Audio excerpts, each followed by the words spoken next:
எல்லாருமே நல்லா இருக்கணும்னு நினைக்கிறான். ஆனால் எல்லாருமே நல்லா இல்லையே. ஏதாவது ஒரு பிரச்சனை மன ரீதியாக உடல் ரீதியாக இருந்துக்கிட்டு தானே இருக்குது. அப்போ இந்த உடம்புக்கு பிரச்சனை எங்கேருந்துங்க வருது, எப்படி வருது? ஒன்று ரெண்டு விஷயம். ஒன்று வெளியிலேருந்து வரணும், இன்னொன்று உள்ளேருந்து ஆரம்பிக்கணும்.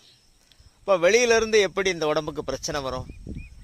வெளியிலேருந்து வர்றது காற்று வெளியிலேருந்து உடம்புக்குள்ளே போய்கிட்டு இருக்குது.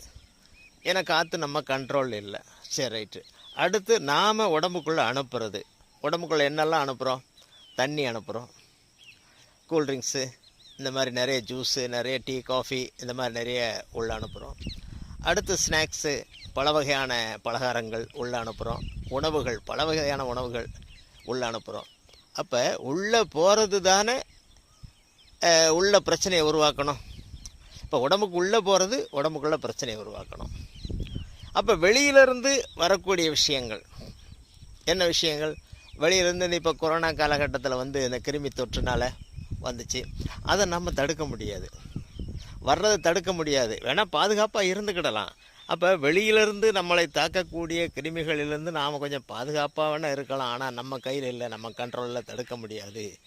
ஆனால் உள்ளே போகிறத நாம் தடுக்க முடியும்ல. உள்ளே போகிறத நாம் தான் அனுப்புகிறோங்க. உள்ளே போகிற காற்று நம்ம கண்ட்ரோல் இல்லை. ஆனால் அதையும் நாம் எப்படி கண்ட்ரோல் பண்ணலாம்ன்றதை நம்ம பின்னாடி பார்ப்போம். விட்டுருவோமா? இப்போ உணவு, முதல்ல தண்ணி எப்படி குடிக்கணும் அப்படின்றத பார்ப்போமே. இப்போ தண்ணியை எப்படி குடிக்கணும்? நீரை தின், சோறை குடி, காற்றை பிடி. இதுதாங்க ஒரு மனித வாழ்வுக்கான ஆதார சக்தி. இப்போ நீரை தின். தண்ணி எப்படியா திங்கிறது? திங்கணும் அப்படின்னா என்ன செய்யணும்? மென்னா என்ன செய்வோம்? ஒரு பொருளை நம்ம மென்னோம் அப்படின்னு நினைச்சுவோம். மென்று கொஞ்சம் கொஞ்சமாக உமிழ்நீரோட கலந்து உள்ளே அனுப்புவோம். அப்போ தண்ணியை என்ன செய்யணும்?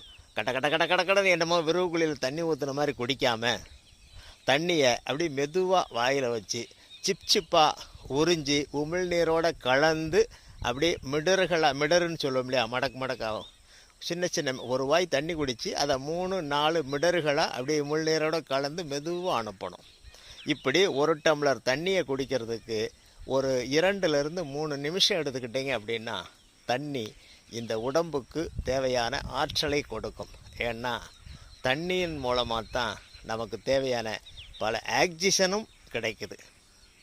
உடம்புக்கு தேவையான ஆக்சிஜனை தண்ணியும் கொடுக்குது ஒரு வகையில். அப்போ அந்த தண்ணியை எப்படி குடிக்கணும்? கடன்னு குடிக்காமல் மென்று தின்னு முழுங்குங்க. உடல் ஆரோக்கியமாக இருக்கும். நாளை